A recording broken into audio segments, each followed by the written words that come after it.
ఇవాల్టి కథ మంత్రి నీతి. ఒకానొకప్పుడు మగధ దేశాన్ని చంద్రసేనుడనే రాజు పాలించేవాడు. ఆయనకు 4 కొడుకులు. గురుకులంలో వాళ్ళు అన్ని విద్యలు క్షుణ్ణంగా నేర్చుకొని వచ్చాక రాజు వాళ్ళని మంత్రి వద్దకు వెళ్ళి 1 సంవత్సరం పాటు రాజనీతి గురించి కూలంకషంగా నేర్చుకొని రమ్మన్నాడు. ఇది తెలిసిన మంత్రి చంద్రసేనుణ్ణి కలుసుకొని, ప్రభు, అన్ని విద్యలు గురుకులంలో నేర్చుకున్నాక ఇంకా తెలుసుకోవలసిన రాజనీతి ఉంటే అది యువరాజులకు మీరే నేర్పాలి. రాజవంశీకులకు తగిన సలహాలు ఇవ్వడమే తప్ప విద్య నేర్పడం మగధ మంత్రుల సంప్రదాయం కాదు అని చెప్పాడు. దీనికి చంద్రసేనుడు నవ్వి, మంత్రివర్యా, రాజనీతి గురించి మీకు తెలిసిన దాంట్లో ఎన్నో వంతు నాకు తెలుసు. ఎన్నో పర్యాయాలు మీ చతురోపాయాల కారణంగా జటిల సమస్యలు పరిష్కారం అయ్యాయి. యువరాజులకు రాజనీతి బోధించడానికి నాకంటే మీరే అర్హులు అన్నాడు. రాజుకు తన మీద ఉన్న సదభిప్రాయానికి మంత్రి ఎంతో సంతోషించాడు. అయినప్పటికీ ఆయన యువరాజులకు విద్యాబోధన చేయడానికి అంగీకరించక, ప్రభు, రాజనీతి బోధనతో నేర్చుకునేది కాదు, నేర్చిన విద్యలను అవసరానికి తగిన విధంగా ఉపయోగించుకోవడానికి చాలా అనుభవం కూడా అవసరం. రాజనీతి గురించి రాజకుమారుల సమయం వృధా చేయకండి. వారికి అన్ని విధాలా నా కుమారుడు సహకరించగలడు అన్నాడు. అప్పుడు చంద్రసేనుడు మంత్రితో, అసలు విషయం చెబుతున్నాను. రాజకుమారులను మీరు శ్రద్ధగా గమనించి వారిలో సింహాసనానికి అర్హులెవరో నిర్ణయించాలి. అందుకే రాజనీతి వంకతో వారిని మీ వద్దకు పంపుతున్నాను అన్నాడు. మహాప్రభు, రాజకుమారులలో పెద్దవాడైన ధర్మసేనుడు రాజు కావడం మన దేశ సంప్రదాయం తప్పడం తమకు ఉచితం కాదు అన్నాడు మంత్రి. రాజు ఒక క్షణం ఆలోచించి, సాంప్రదాయం పేరిట అర్హతను నిర్లక్ష్యం చేయడం నాకు నచ్చదు. తరతరాలుగా మా ఇంట ఒకే మగబిడ్డ కలుగుతుండడం వల్ల ఇంతవరకు మా పూర్వీకులెవరికి నాకొచ్చిన సమస్య రాలేదు.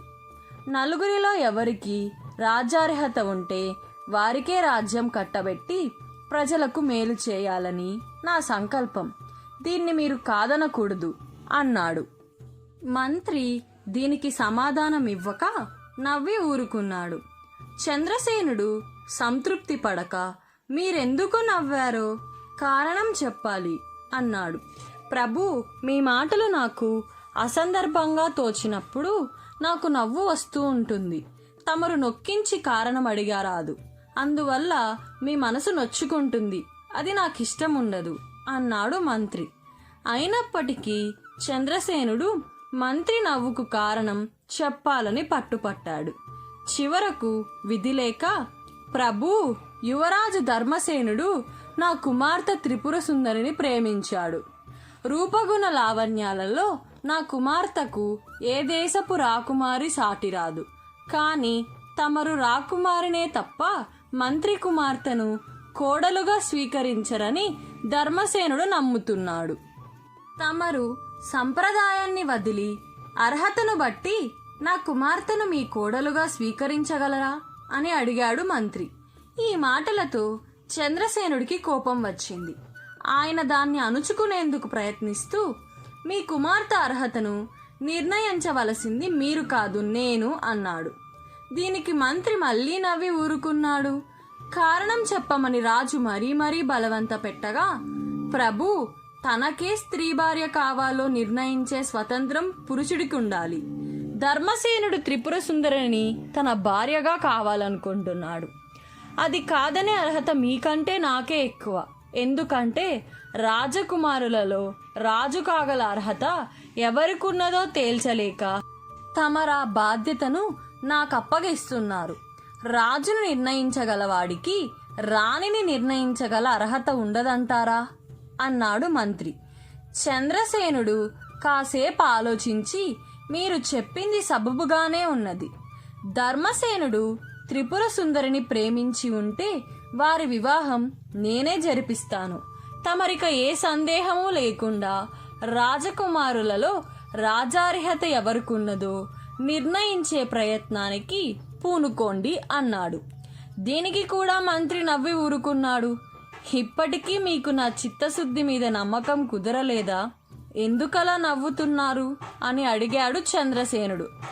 ప్రభు, ధర్మసేనుడు నా అల్లుడయ్యాక రాజార్హత వేరే ఎవరికో ఉన్నదని నేను నిర్ణయిస్తానని మీరు నమ్ముతున్నారా అన్నాడు మంత్రి.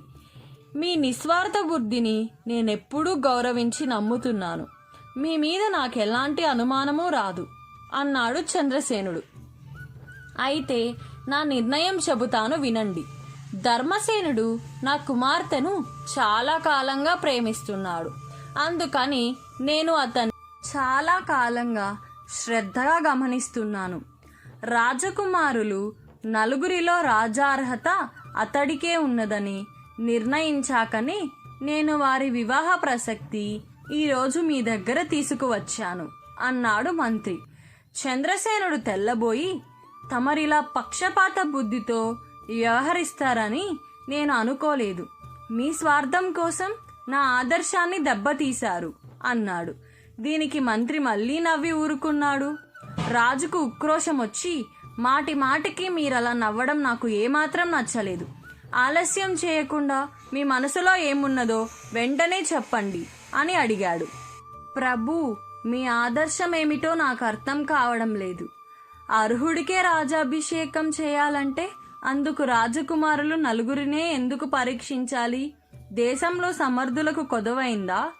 మీ బిడ్డలలో ఒకరికి మాత్రమే రాజ్యం ఇవ్వాలన్న సాంప్రదాయం పాటిస్తూనే మీరు సాంప్రదాయం పాటించనని ఆదర్శవాదిని అనుకుంటున్నారు.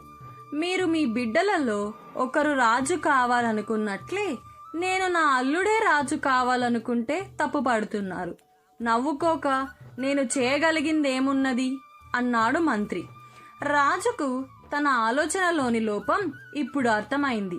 ఆయన సాంప్రదాయాన్ని విడిచిపెట్టే ఆలోచన మానుకొని ధర్మసేనుడికి నిజంగానే రాజార్హత ఉన్నదని తమరు భావిస్తున్నారా అని ప్రశ్నించాడు.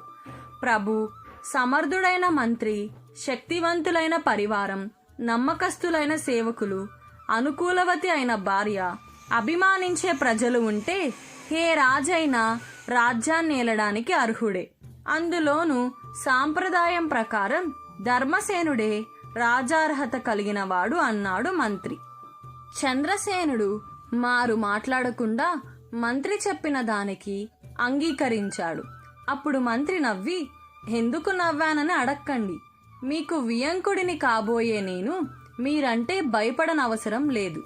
రాజొక్కడు స్వార్థపరుడైతేనే రాజరికం రాజాంతపురం విడిచిపోవడం లేదు. ఇప్పుడు రాజు మంత్రుల స్వార్థం కలిస్తే పూర్వీకులు ఏర్పరిచిన మగధ సాంప్రదాయాలు చిరస్థాయిగా నిలిచిపోతాయి అన్నాడు. దీనికి చంద్రసేనుడు కూడా నవ్వి, రాజనీతి కంటే మంత్రినీతి గొప్పదని తమరు చక్కగా రుజువు చేశారు.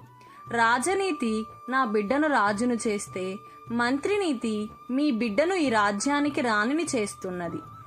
మీ వంటి సర్వసమర్థుడి అల్లుడైన ధర్మసేనుడికి రాజ్యంలో ఎదురుంటదనుకోను అని వెంటనే ధర్మసేనుడి వివాహానికి రాజ్యాభిషేకానికి ఏర్పాట్లు చేశాడు.